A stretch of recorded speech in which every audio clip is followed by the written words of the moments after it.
Good afternoon. I'd like to call the Committee on Consumer Protection and Commerce to order. This is our Tuesday, April 1st, 2 p.m. agenda, and we are at the State Capitol in Conference Room 329.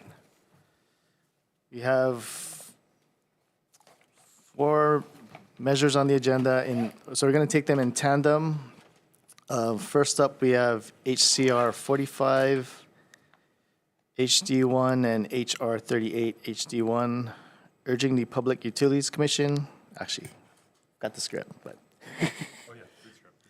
Okay, rolling back. Let me go get through this script first before we go into our agenda. So in order to allow as many people to testify as possible, there will be a 2-minute time limit per testifier. For those on Zoom, please keep yourself muted and your video off while waiting to testify and after your testimony is complete. The Zoom chat function will allow you to chat with the technical staff only. Please use the chat only for technical issues. If you are disconnected unexpectedly, you may attempt to rejoin the meeting. If disconnected while presenting testimony, you may be allowed to continue if time permits.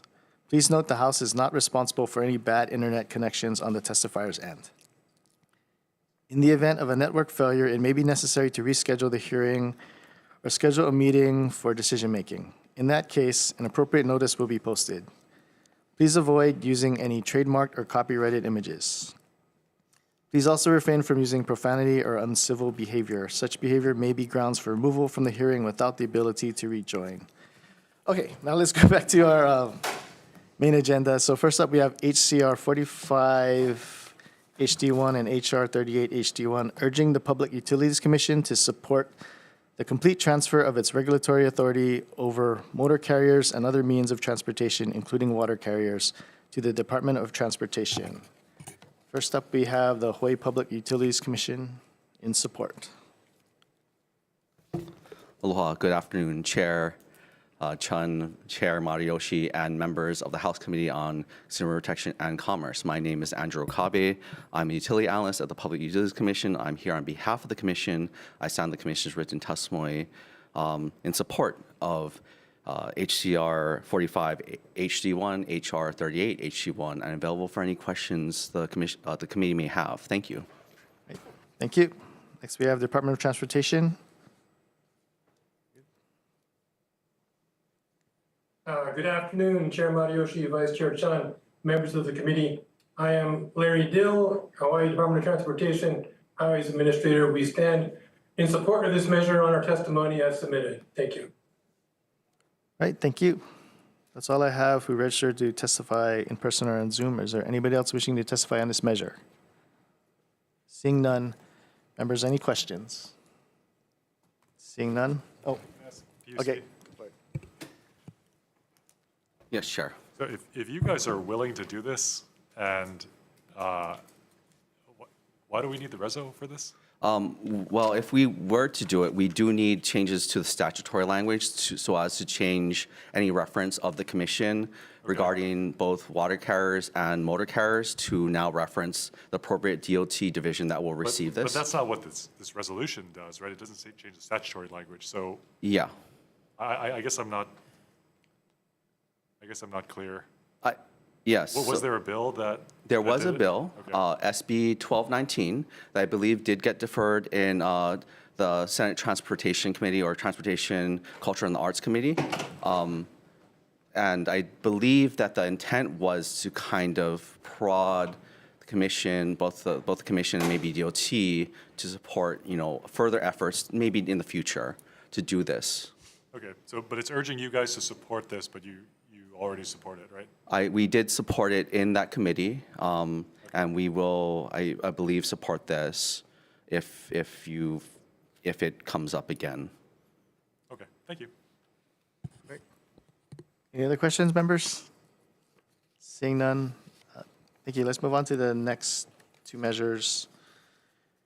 HCR 58 HD1 and HR 54 HD1, requesting the Hawaii State Energy Office to convene a geothermal energy working group to evaluate the regulatory and policy landscape surrounding geothermal energy in Hawaii. First up, we have DCCA in support.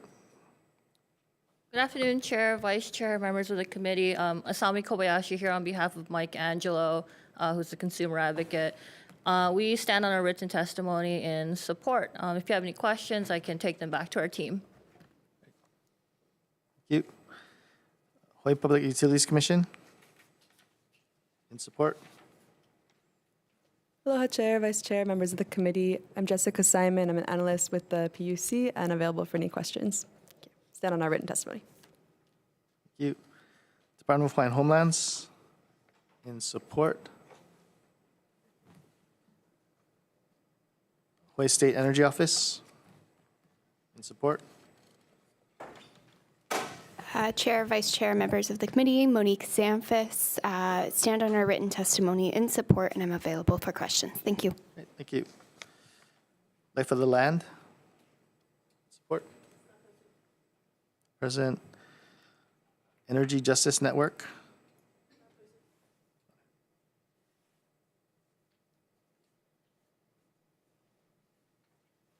Oh, not present. Oh, not present. It's my testimony of opposition. Students for Justice in Palestine at the University of Hawaii. Opposition? You're gonna have to excuse me for looking down at my phone. There's a bunch of meetings relating to geothermal energy today, so I don't want to get all of my testimony confused and mixed up. My name is Caitlin Bray. I'm a member of the Students for Justice in Palestine at UH, and we strongly oppose this bill. I would like to start out by reminding the committee that there is an active, unprecedented geothermal injunction right now at the Intermediate Supreme Court against the state of Hawaii, the Department of Health, PGV, and others who are listed within this working group that is on this bill. There is also, and this is in complete, sorry, my bad, is in complete violation under UN law under the IOL Convention 169, which is being actively documented. This measure, the environmental, oh my God, I'm sorry, I'm all over the place. The environmental implications of this geothermal energy production warrant significant scrutiny. There is a risk of land subsidence, water contamination, greenhouse emissions associated with all geothermal projects.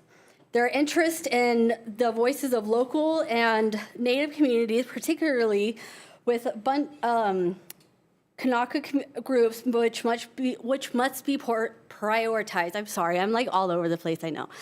It doesn't look like these voices are being prioritized within this bill and other measures, and we strongly recommend that before anything else moves forward. And I see that some of you might have questions about this being analyzed, and I would love to give you guys copies of the current documents that are being upheld in court. So if you guys have any questions, please feel free to ask. Thank you. That's all I have who registered to testify online or in person. Is there anyone else wishing to testify on this measure? Seeing none. Members, any questions? Question? For the department, I guess PUC, who's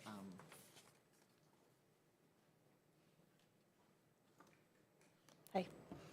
Thank you for your testimony. So I'm not sure, there was a reference made to an injunction. Do you know about what case that is? Personally, I don't, but I can get back to you.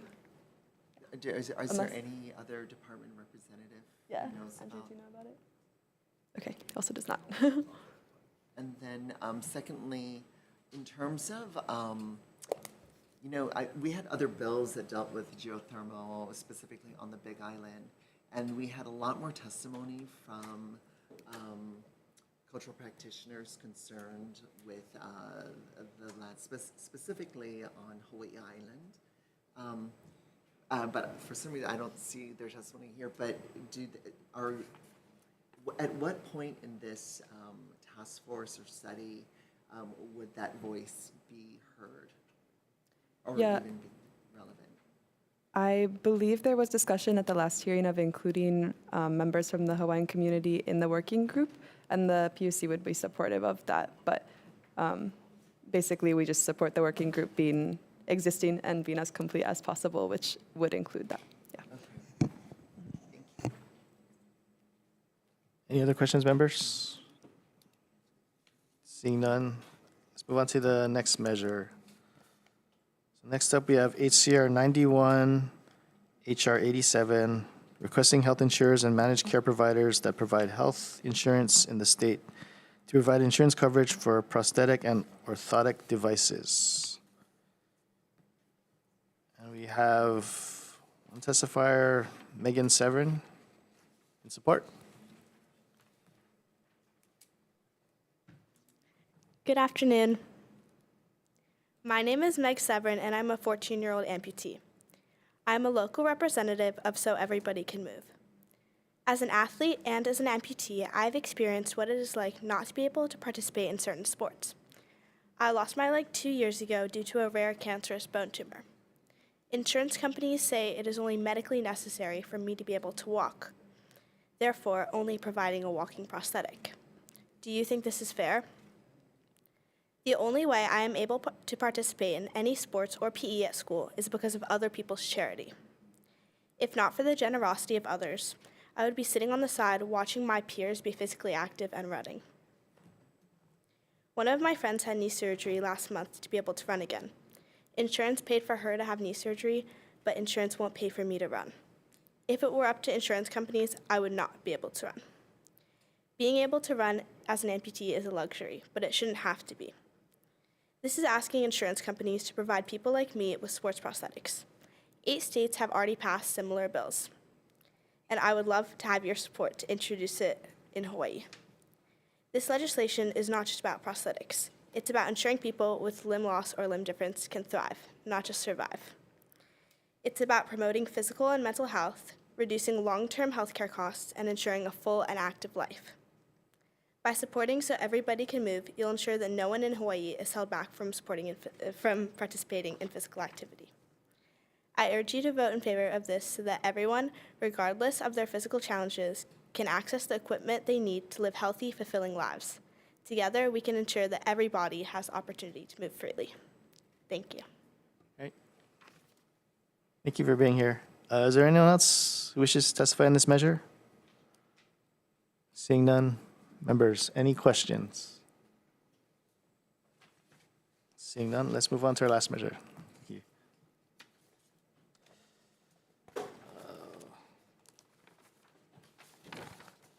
Okay, we have HCR 102, HR 98, strongly urging the Real Estate Commission to allow for the administration of the real estate salesperson examination in the Japanese language for purposes of issuing a full real estate salesperson's license limited to the sale of timeshare products in Hawaii to promote the sale of these products to Japanese-speaking visitors and enhance Japan's involvement in and support of the Hawaii tourism industry. First up, we have the Hawaii Real Estate Commission in opposition.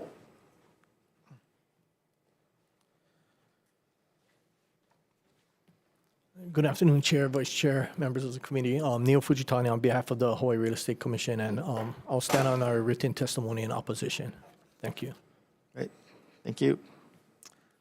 That's all I have who registered to testify in this measure in person or on Zoom. Is there anyone else wishing to testify in this measure? Oh, yeah. Good afternoon, Chair Matayoshi and Vice Chair Chun. My name is Linda Rodriguez. I am testifying on the behalf of ARDA, the American Development Association. We represent the timeshare industry. So we are strongly urging the administrator, the translation of the real estate exam for the purpose of growing and empowering our community around sales from Japanese clients. So I'm sorry, let me take that from the top. Okay, sorry. We have over 90 resorts and 15,000 timeshare units.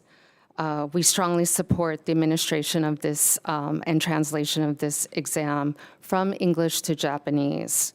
Hawaii has been good for the timeshare industry, and so has the timeshare industry been for Hawaii. When you look at traditional timeshare resorts compared to hotels, we drive 90% occupancy. The Japanese owner base represents a big portion of these arrivals. We feel like there's a missed opportunity. an opportunity to be able to secure the future of Japanese visitors back to Hawaii, in addition to empowering our team members who are struggling with passing this real estate exam. In times of challenges such as COVID, the Maui wildfires, Hurricane Iniki, the timeshare industry has been quite resilient. This is based upon the industry, the members having a prepaid vacation that they can use for future travel. So as such, we are requesting that we have strong consideration to translate these examinations from English to Japanese.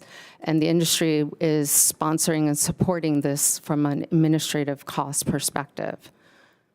I'll stop there. Are there any questions for me? Sorry, I got real nervous all of a sudden. That's okay. Yeah. I'm sorry. See if anyone else wants to testify first. Yeah. Yeah, is there anyone else who wishes to testify in this measure? Seeing none, members, any questions? I have a question for the real estate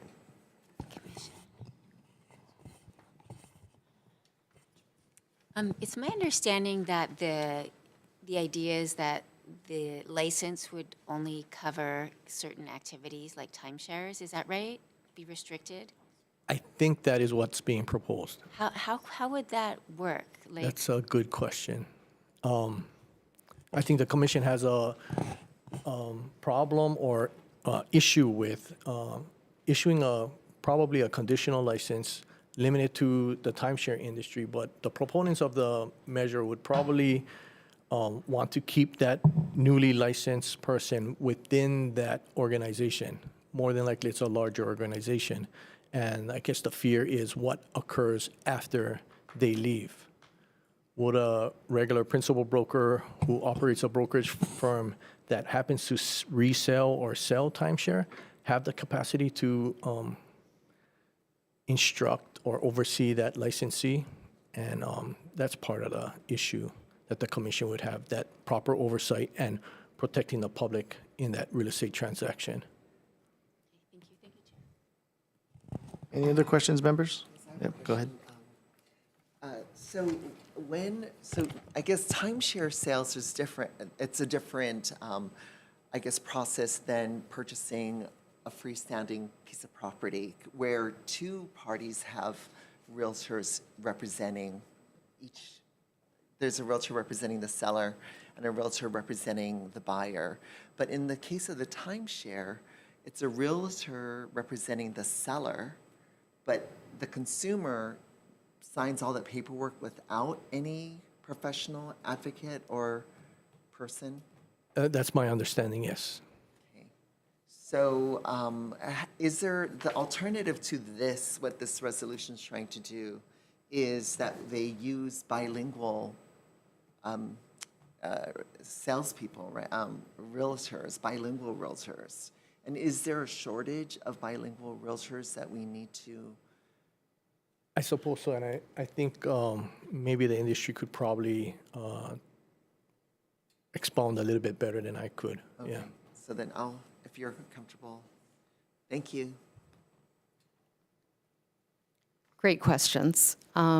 Well, there is a shortage of bilingual real estate professionals, and that's the primary reason for this request. When a member comes on tour, right, or a guest comes on tour, the entire sales presentation is delivered in Japanese, so from A to Z. Now, the sales process is very different than a traditional real estate transaction.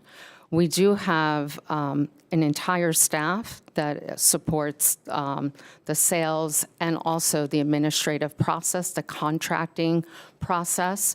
So all of the documents are communicated to the guest in Japanese, although that document is in English. So just want to clarify that. It's fully translated to them in Japanese.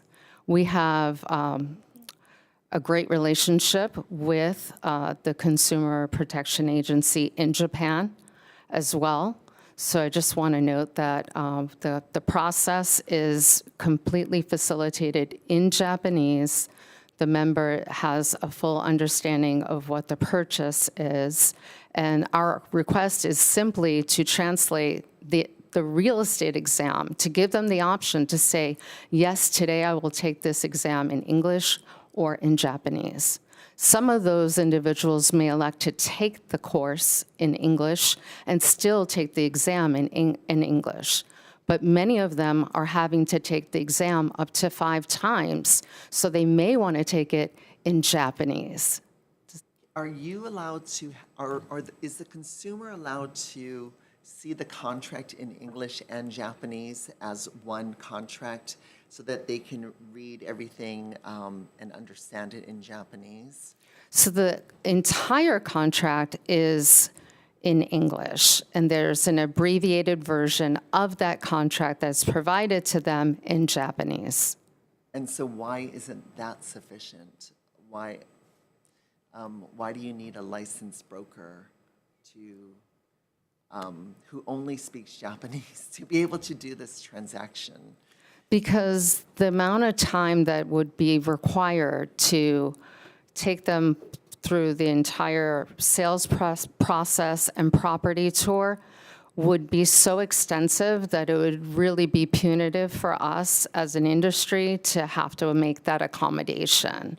What we're asking is that the accommodation be made on behalf of the exam so that we can then, in turn, solve a crisis around hiring bilingual sales executives, and then in addition to that, be able to grow the amount of owners that own a timeshare here in Hawaii. We've done this in other jurisdictions. So for example, in the state of Florida, you have the option to take the exam in English and Spanish. In the state of New York, you can take it in 4 different languages. So we're simply asking that we have an opportunity to test this. The industry is willing to sponsor and pick up that cost of the translations. We've spoken to the facilitator of the exam, the company, the third party that does that. They have done this in multiple states and are very, very supportive. They will translate the exam from English to Japanese and then back from Japanese to English for accuracy. Any questions? Okay, thank you. Any other questions, members? Seeing none, let's take a short recess. Recess.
Okay, we're reconvening the Committee on Consumer Protection and Commerce for our 2 p.m. agenda.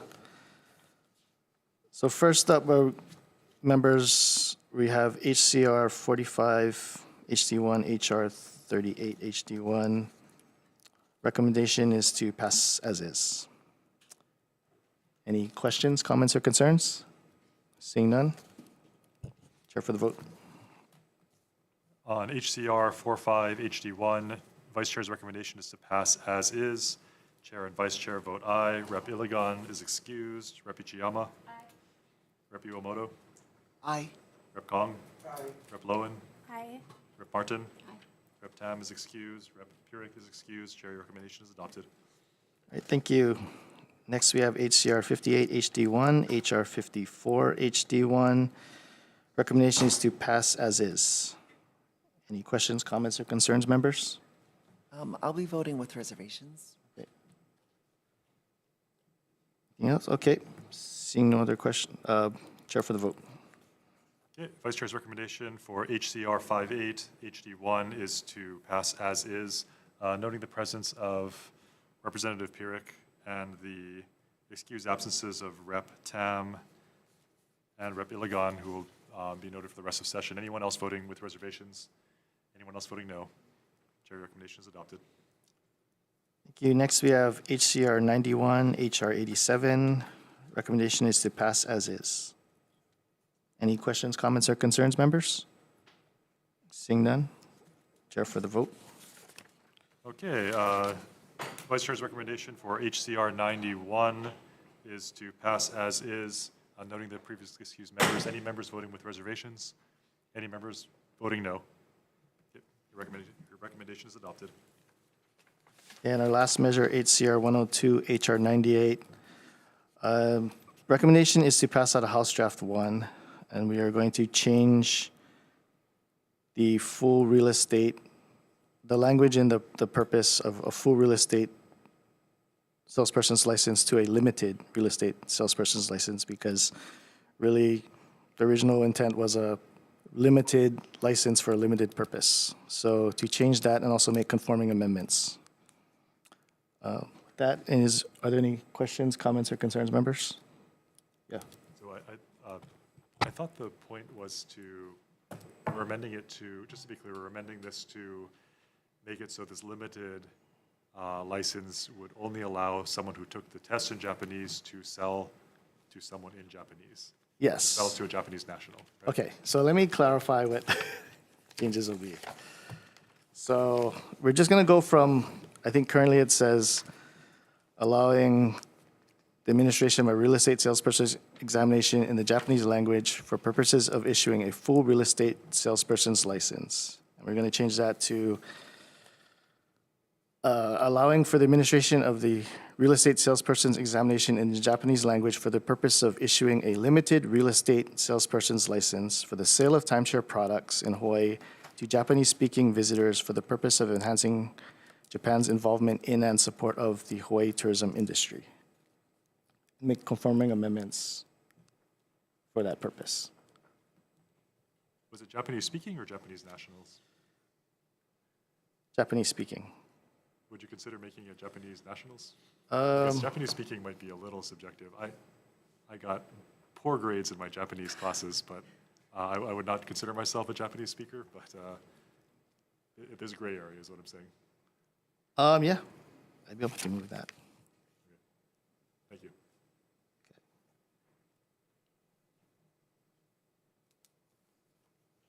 Okay, we're going to change that from Japanese speaking to Japanese nationals. So Chair, can I confirm that you are changing the title of the resolution? Yeah? Yes. Okay. Well, I'm going to vote no based on the testimony of the,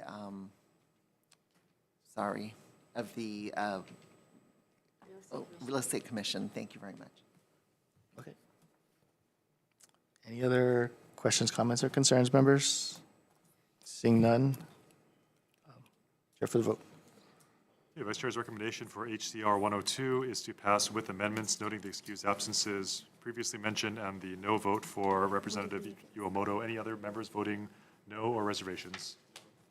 Okay, no for Representative Pyrick. Any other noes or reservations? Okay, Chair, your recommendation is adopted. All right, thank you. This meeting is adjourned.